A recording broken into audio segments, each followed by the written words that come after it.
नमस्ते. अक्षय तृतीया म्हटलं की आमरस आणि पुरणपोळी आलीच. तुम्ही पुरणपोळी अशी उलट्या तव्यावर केलेली पाहिली आहे का? ही तेलाची पोळी आहे. ही तवा उलट्या बाजूला करून त्याच्यावर केली जाते. तर आधी उलट्या बाजूला व्यवस्थित तेल लावून घ्यायचं. गॅसवर हा तवा पालथा घालायचा आणि आता नेहमीप्रमाणे उंडा करून घ्यायचा. ही पुरणपोळी पूर्ण तेलावरच लाटली जाते. याचा फुल व्हिडिओ मी यूट्यूबवर टाकलेला आहेच.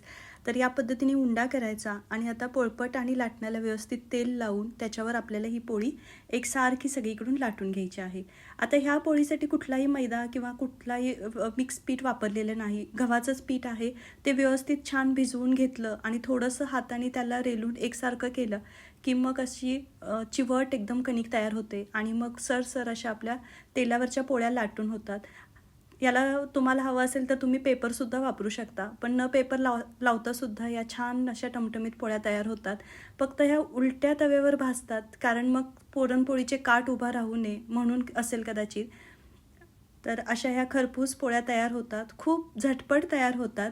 एकदा नक्की ट्राय करून बघा तेलावरची पुरणपोळी.